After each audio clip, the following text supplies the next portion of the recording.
ഇറാന്റെ എല്ലാമായിരുന്ന അയത്തുള്ള അലി ഖമേനിയുടെ ഭൗതിക ശരീരം 130 ദിവസങ്ങൾക്ക് ശേഷമാണ് അടക്കം ചെയ്തത്. അവരുടെ നേതാവിന് നൽകിയ വൈകാരിക വിടചൊല്ലലിനൊപ്പം തന്നെ ആ കൊലപാതകത്തിന് കാരണക്കാരായവരോട് പക തോന്നുന്നത് സ്വാഭാവികമാണ്. അതുകൊണ്ട് തന്നെ ഇറാനിൽ കഴിഞ്ഞ ദിവസം ഏറ്റവും അധികം ചർച്ച ചെയ്യപ്പെട്ടതും ഒരുപക്ഷെ അമേരിക്കൻ പ്രസിഡന്റ് ഡൊണാൾഡ് ട്രംപിന്റെ മരണമായിരിക്കാം. അത് തന്നെയായിരുന്നു രഹസ്യവിവരമെന്ന് ഇസ്രായേൽ അമേരിക്കയുടെ ചെവിയിൽ എത്തിച്ചതോടെ യുദ്ധം വീണ്ടും മൂർച്ഛിച്ചിരിക്കുന്നു. അമേരിക്കൻ പ്രസിഡന്റ് ഡൊണാൾഡ് ട്രംപിനെ വധിക്കുവാൻ ഇറാൻ പുതിയ ഗൂഢാലോചന ആസൂത്രണം ചെയ്തെന്ന രഹസ്യവിവരം ഇസ്രായേൽ അമേരിക്കയ്ക്ക് കൈമാറിയതോടെയാണ് ഇറാനെതിരെ വീണ്ടും കടുത്ത സൈനിക നടപടി സ്വീകരിക്കുമെന്ന നിലപാടിലേക്ക് ട്രംപിനെ പോലും എത്തിച്ചത്. ഇത് ഇസ്രായേൽ കൈമാറിയ ഈ രഹസ്യവിവരമാണെന്നും റിപ്പോർട്ടുകൾ പറയുന്നുണ്ട്. ഇറാൻ യുദ്ധത്തിൽ നിന്നും പിന്മാറുവാനുള്ള സാധ്യത തേടിയിരുന്ന ട്രംപ് അപ്രതീക്ഷിതമായിട്ട് അലി ഖമേനിയുടെ സംസ്കാര ചടങ്ങുകൾക്കിടെ ഇറാനിലേക്ക് ശക്തമായ ആക്രമണം നടത്തിയത് അതിനായിരുന്നു.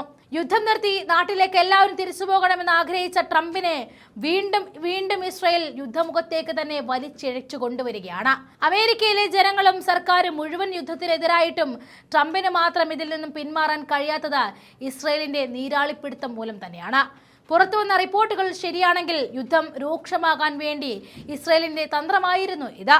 ട്രംപിനെ ലക്ഷ്യമിട്ട് ഇറാൻ പുതിയ ആക്രമണ പദ്ധതി തയ്യാറാക്കിയെന്ന് ഇസ്രായേൽ അമേരിക്കൻ അധികൃതർക്ക് മുന്നറിയിപ്പ് നൽകി. ഈ വിവരം നേരത്തെ അമേരിക്കൻ രഹസ്യാന്വേഷണ ഏജൻസികൾക്ക് ലഭിച്ചിരുന്നുവെങ്കിലും അതുകൊണ്ട് പ്രശ്നത്തിന്റെ ഗൗരവം പരിശോധിക്കാൻ അമേരിക്ക തീരുമാനിച്ചുവെന്നും റിപ്പോർട്ടിൽ പറയുന്നുണ്ട്. അമേരിക്കൻ രഹസ്യ ഏജൻസികൾക്ക് കിട്ടാത്ത എന്ത് വിവരമാണ് ഇസ്രായേലിന് ലഭിച്ചത്? അതെങ്ങനെയാണ് ലഭിച്ചത് എന്നറിയുന്നതിന് മുൻപേ തന്നെ എടുത്തുചാട്ടക്കാരൻ ട്രംപ് ആക്രമണത്തിന് നിർദ്ദേശം നൽകുകയും ചെയ്തു.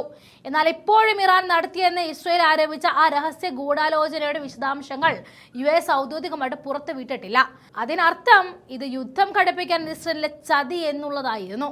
2020 ഇറാനിയൻ സൈനിക കമാൻഡർ ഖാസിം സുലൈമാനിയെ US വധിച്ചതിന് പിന്നാലെ ഇറാൻ പലതവണ ട്രംപിനെതിരെ പ്രതികാര ഭീഷണികൾ ഉയർത്തിയിരുന്നതാണ്. അലി ഖമേനിയുടെ ഒരാഴ്ച നീണ്ടുനിന്ന സംസ്കാര പരിപാടിക്കിടെ ട്രംപിനെ കൊല്ലുക എന്നെഴുതിയ പോസ്റ്ററുകൾ വ്യാപകമായിട്ട് പ്രത്യക്ഷപ്പെട്ടിരുന്നു.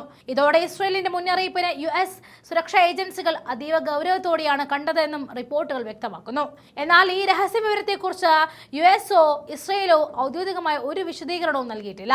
ഇറാനും ആരോപണങ്ങളോട് ഔദ്യോഗികമായിട്ട് പ്രതികരിച്ചിട്ടില്ല. സത്യത്തിൽ ഇത് ഇസ്രായേലിന്റെ നിരാശയുടെ ഭാഗം കൂടിയാണ്.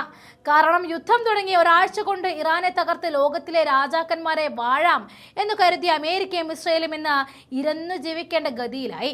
മാസം 4 കഴിഞ്ഞിട്ടും ഇറാനെ ഒരു ചുക്കും ചെയ്യാൻ ഇവർക്ക് കഴിഞ്ഞിട്ടില്ല. ഡൊണാൾഡ് ട്രംപ് എന്ന അമേരിക്കൻ പ്രസിഡന്റിന്റെ നാട്ടിലേക്ക് പോകാൻ കഴിയാത്ത സ്ഥിതിയായി. ഇനി ഒരു തെരഞ്ഞെടുപ്പിന് പോയാൽ ജനങ്ങൾ ഓടിക്കുമെന്ന സ്ഥിതിയായി. അപ്പോഴാണ് യുദ്ധം അവസാനിപ്പിക്കണമെന്ന ചിന്ത തന്നെ ട്രംപിന് വന്നത്. എന്നാൽ ഇസ്രായേലിന് ഇറാനെ തകർക്കാതെ നിർത്താൻ മനസ്സ് വരുന്നില്ല. അമേരിക്ക മാറിയാൽ ഇറാനെ ഇസ്രായേൽ തീർത്ത് കളയും. അതുകൊണ്ട് തന്നെ അമേരിക്ക പിന്മാറാതിരിക്കാൻ ഉണ്ടാക്കുന്ന ഓരോരോ സൂത്രങ്ങളാണ് ഈ രഹസ്യ റിപ്പോർട്ടുകൾ എന്നാണ് പറയുന്നത്. ഇതിനെ ചതി എന്ന് കൂടി വിളിക്കാം. അമേരിക്കയോടും ട്രംപിനോടും മാത്രമല്ല സമാധാനം ആഗ്രഹിക്കുന്ന ലോകത്തോട് തന്നെ ഈ ഇസ്രായേൽ ചെയ്യുന്ന ചതിയാണിത്.